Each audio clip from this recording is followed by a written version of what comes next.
Dear students, let's start with our story revision and going through these stories again. First one is Thirsty Crow. Let's see the outline. Once a crow thirsty flies in search. Hot month, June, dry weather, no water, long labor, a pitcher, pebbles.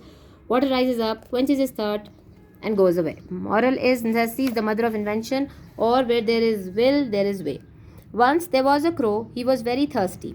He flew in search of water here and there. It was extremely hot, as it was the month of June. It had not rained for some weeks, so the tanks and ponds had no water at all due to dry weather. After a long labor, he saw a pitcher. He found that the water was just at the bottom of the pitcher. He tried his level best to quench his thirst with his beak but could not succeed. He saw some pebbles lying nearby. He hit upon a plan. He carried the pebbles with his beak and dropped them one by one into the pitcher. The level of the water rose up. As it came up to the mouth of the pitcher, the crow quenched his thirst. He drank water and flew away, uttering kai kai, whatever. You can write something better than this. Let's move on to the next story. A hare and the tortoise. A hare challenges a tortoise to a race. The tortoise accepts it. They begin the race. The hare sleeps on the way. The tortoise goes on and wins the race. Moral: slow and steady wins the race. Never be proud. Pride hath a fall. Overconfidence is harmful. Moving on to the story. Once a hare met a tortoise. He began to laugh at its slow speed. The tortoise challenged him to run a race. The hare was glad to accept it. Next day the race began. The hare ran very fast. He left the tortoise far behind. He was now quite sure to win the race. He therefore decided to take some rest. He lay down under a tree and soon fell asleep. The tortoise went on slowly and steadily. He passed the sleeping hare and soon reached the winning post. After some time, the hare got up. He ran as fast as he could, but it was too late. He had lost the race and was much ashamed. Third story is Greedy Dog.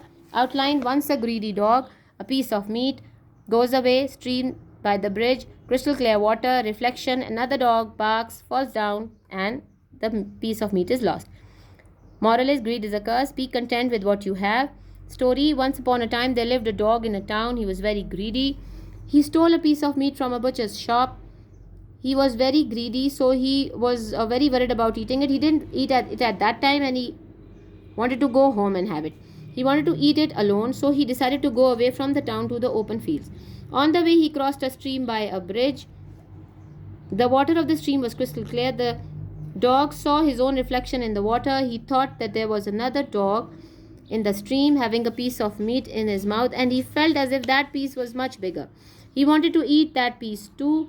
As he barked at his own reflection, the piece of meat fell down from his mouth into the stream, so he lost his own piece of meat too. So here we learn that greed is a curse.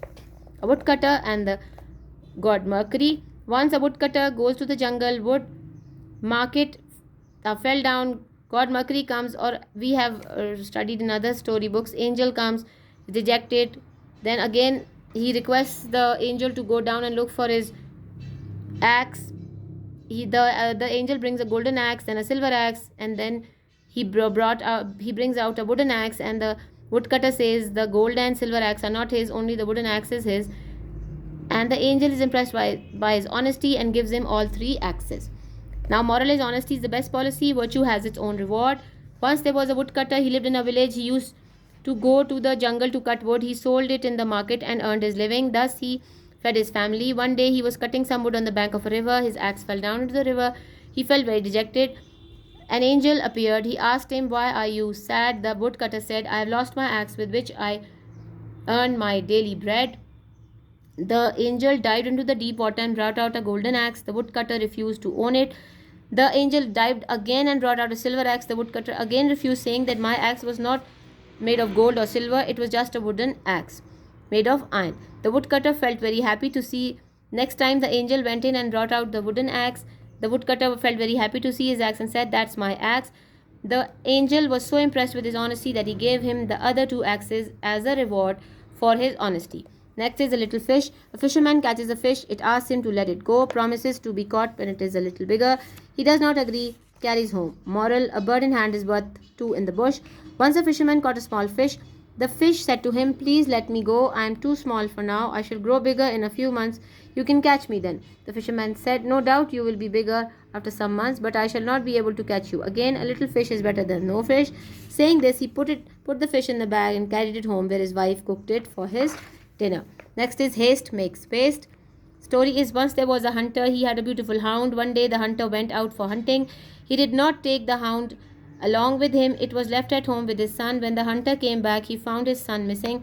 The hound was standing at the gate. It was all blood-stained. The hunter thought that the hound had killed his son. He became very angry. He at once killed the hound.